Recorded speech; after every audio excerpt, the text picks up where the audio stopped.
Hi everyone, Flash here. Going to give you a little bit of an overview of a couple of Max cushion shoes. If you are like me, you are trying to manage a rotation of shoes for your runs, either a Max cushion daily trainer or just a daily trainer period, debating if you need necessarily a carbon plate in all of your shoes. You've been doing some research maybe, talking to some physiotherapists who are saying, fully rigid, constantly carbon plated shoes for your runs may not always be the best thing for your Achilles. You're not sure about the 8-10 millimeter drop versus something with a flatter lower drop. This is a cyclical thing I'm finding in the research right now, whether physiotherapists are recommending low drop shoes versus more protective, higher drop, higher heeled stacked shoes. The industry has changed a great deal. We're going to talk about a Max cushion shoe. I mean, this is where we are right now. So if you're not sure really what you should be getting, this may be of interest to you. So I'm a triathlete, do mainly middle distance, 70.3 Ironman kind of races, do a fair amount of running. I'm not an ultra marathoner. However, I do put in quite a few kilometers a week. So for me, it's quite important. I also like a shoe that's comfortable. And I'm kind of on the bandwagon a little bit with regards to the Max cushion shoes. I just like a comfortable shoe. A lot of you may be more into a minimalist shoe or like feeling the ground a little bit more under your foot. Like something with a bit more of a rigid foam than a really Max cushiony foam. So there's a lot out there, a lot of variables in the equation. Before I get into taking a look at the New Balance here, I'm going to tell you that there is one particular YouTube running shoe reviewer group called the Run Testers in the UK. I highly recommend them. They're probably, in my humble opinion, the best ones out there. So if you like anything I have to say here, but you need more details, check them out. They're marathon runners, among other things, and highly credible, highly professional, very detailed, and I rely on them a great deal as well. Okay, so let's get into it. New Balance, Fresh Foam, if I get this correct, Fresh Foam X More V4. So if you know the V3, the V4 is more, more. So I just got a pair. They're not available everywhere yet. And I'm going to comment on this a bit, unfortunately, a bit like the Nike Invincible when that came out, a highly cushioned shoe, which a lot of people love, actually, including the Run Testers in the UK. I didn't. I found it too much like a moon boot. I've got a review on it as well if you take a look at it. Very cushioning, but to the point where it was too much shoe for me. This is all subjective, needless to say, so hopefully some of what I have to say will resonate with you or not. So what I have a difficult time with is how wide the toe box is, how wide it is, period. Now it's a regular width shoe, right? I guess a D is what you would refer to it as. I have not a particularly wide or a particularly narrow foot, but I'm floating a little bit too much, even if I cinch down the laces.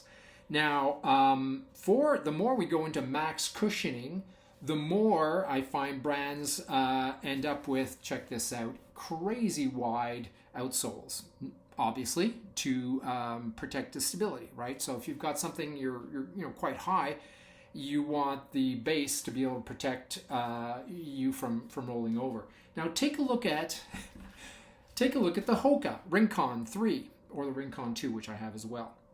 Also quite a cushiony shoe, right, for daily training.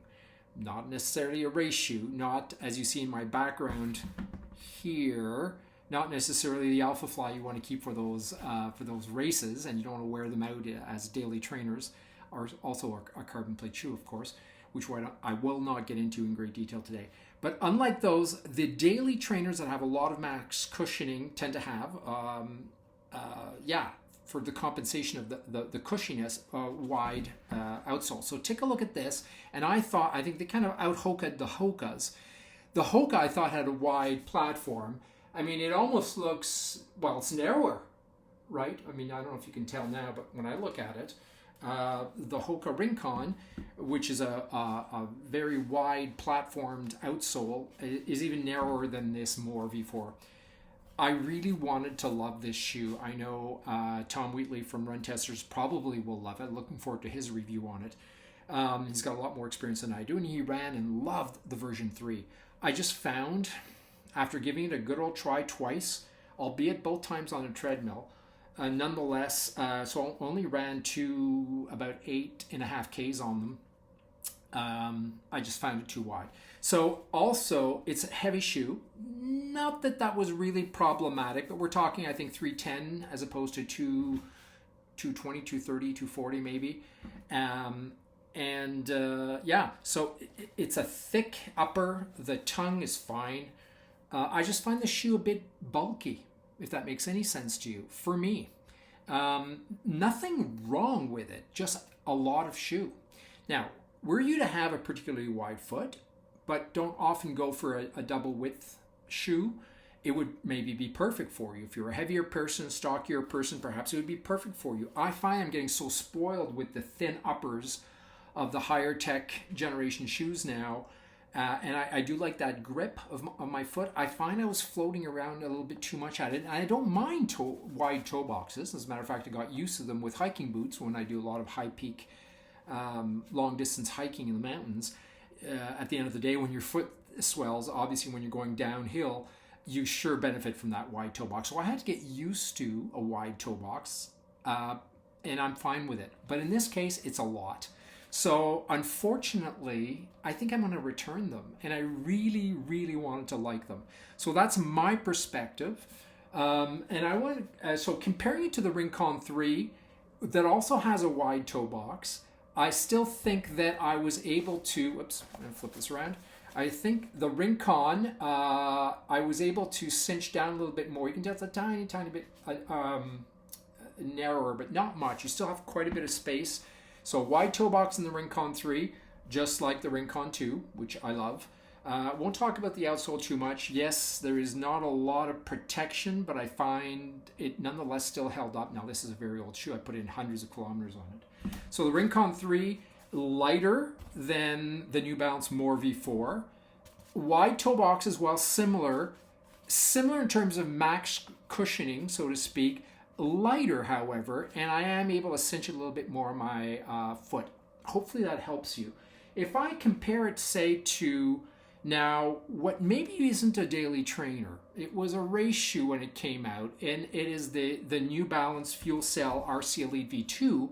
I can't wait to get my hands on the V3. I loved this shoe. I got it at a race, Ironman race in Arizona, in a store the day before the race. And I know this is verboten and you're not supposed to, but I actually raced with it and I loved it.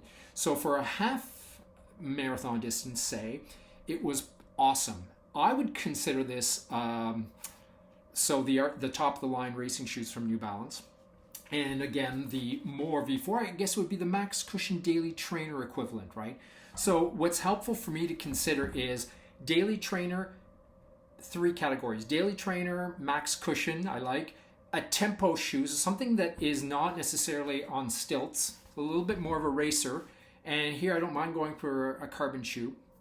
And then the race day shoe, you know, the expensive one that I try to save for the races, and maybe the long runs every now and then as I'm building towards the races. So back to the New Balance, I find that this RC Elite V2, and I'm presuming the V3 as well, is narrower. Again, I don't have a wide or narrow foot, but I was able to get this good lockdown, if you will. I was not able to do that with this. Take a look at the difference. I mean, this looks like a really, really narrow shoe, which in my mind it's not. I still have enough space in the toe box. And this is just crazy wide. I hope that helps. I'll end it there. So if you're looking at the More V4, you're looking for something wide, you don't mind a little bit of extra weight. The cushioning is great, fantastic. It's I'm sure a great shoe for a lot of people. Unfortunately, not for me. So I'm going to stick for max cushioning. I'm going to stick with my Hoka Rincon for now. And for a shoe that's supposed to be more of a race shoe, I would consider that the RC Elite V2, if you can get your hands on it, you probably can. There's still quite a few out there. The V3, which switched to SC Elite V3 and not RC Elite V2, they're not highly available yet. There's a special edition marathon, a New York City Marathon edition that is running out of stock probably everywhere around the globe. But when in February the stock, they make them available, it's going to be my next shoe I buy for sure. So the RC Elite V2, if it's still available, I would grab it. I have been using it as my daily trainer. I know there's a carbon plate in it. You can tell there. But the cushioning is like a daily trainer max cushioning shoe, so to speak. Doesn't quite meet the tip top right there. Nike Alpha Fly or the Vapor Fly, which I also have somewhere down there. But that's where I think this shoe is more versatile. I can do my daily training in it, get lots of max cushioning, and I can go up to a tempo run, and some people obviously use it as a race shoe for half marathons, 10Ks, you name it. So this is my recommendation. I was hoping that the More V4 would be my daily trainer. Too wide, not going to work. I think I'm just going to go grab myself another set of RC Elite V2s at a better price, and this may be with my Rincon, my daily trainer, and my daily trainer tempo. Hope this makes sense. Good luck to you. Check out the run testers. They're amazing. Thanks for watching.